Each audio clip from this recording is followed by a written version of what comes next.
उत्तम विधि को ध्यान देकर सुनो और पितृयज्ञ श्राद्ध धन यश तथा पुत्र की प्राप्ति कराने वाला है। देवता असुर मनुष्य गंधर्व नाग राक्षस पिशाच किन्नरों को भी सदा पितरों की पूजा करनी चाहिए और सभी दिनों में श्राद्ध करने से पितरों की प्रसन्नता होती है।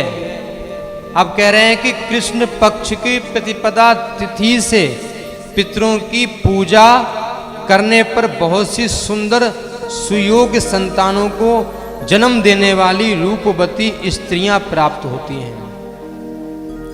जो व्यक्ति प्रतिपदा का श्राद्ध करता है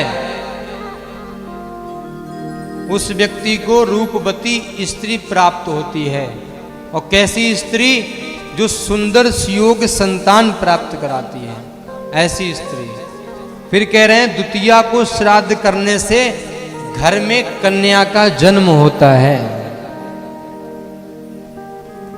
अगर चाहते हैं कि घर में कन्या प्रकट हो, घर में कन्या का जन्म हो, तो व्यक्ति को द्वितीया का श्राद्ध अवश्य करना चाहिए। फिर लिखा है इसमें तृतीया का श्राद्ध करने पर घोड़े मिलते हैं, बहुत से अश्व प्रदान होते हैं। और चतुर्थी का श्राद्ध करने पर छोटे छोटे पशु हमारे घर में आते हैं, हमें पशुओं की प्राप्ति होती है।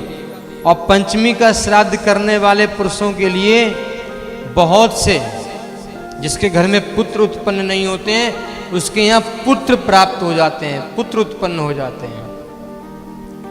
और षष्ठी का श्राद्ध करने वाले को सौंदर्य प्राप्त होता है, उसकी सौंदर्यता और निखार आती है जो षष्ठी का श्राद्ध करता है। सप्तमी के श्राद्ध करने वाले के यहाँ खेती अच्छी होती है।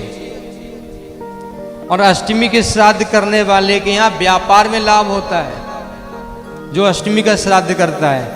और नवमी के श्राद्ध करने वाले के यहाँ खूब जानवरों की वृद्धि होती है। जो जानवरों का पालक होता है, अगर वो नवमी का श्राद्ध करता है तो उसके यहाँ खूब जानवरों की वृद्धि होती है। और जो दशमी का श्राद्ध करता है उस पुरुष को खूब गौ माताएं प्राप्त होती हैं, उसको खूब गौ माताएं प्राप्त होंगी। और जो एकादशी श्राद्ध करने से बर्तन और कपड़े खूब घर में आते हैं, जो एकादशी का श्राद्ध करता है। और कह रहे हैं कि जो द्वादशी को श्राद्ध करने वाला मनुष्य सदा सोना और चांदी प्राप्त करता रहता है। त्रयोदशी को श्राद्ध करने वाला पुरुष अपने जाति बंधुओं से सम्मानित होता है, वो खूब सम्मान प्राप्त करता है। इसमें एक बड़ी विशेष महत्वपूर्ण बात लिखी है, इसमें लिखा है किंतु जो चतुर्दशी को श्राद्ध करता है उसके घर वाले मनुष्य जवानी में ही मर जाते हैं।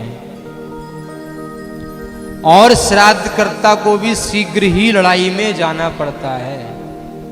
मैंने आपको प्रारंभ में ही बताया था, पितृपक्ष के 17 दिन होते हैं। 17 दिन में से 16 दिन ही तर्पण श्राद्ध करना चाहिए, जिनमें से एक तिथि है चतुर्दशी तिथि, उस तिथि को श्राद्ध तर्पण नहीं करना चाहिए।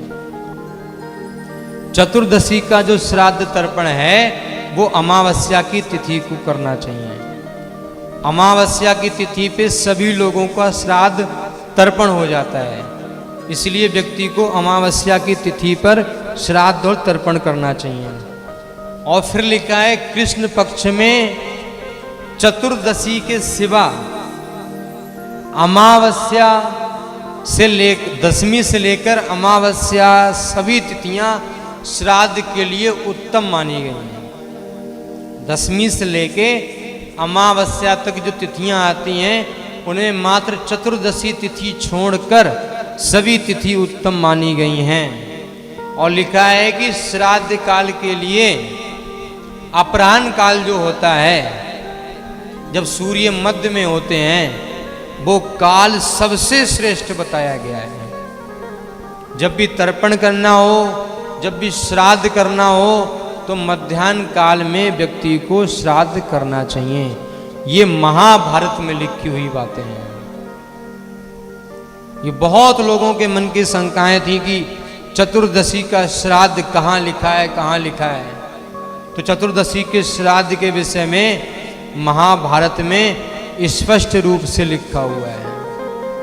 तो पितृपक्ष में अपने पितरों के निमित्त ये सुंदर सुंदर कार्य व्यक्ति को अवश्य अपने पितरों के लिए करने चाहिए।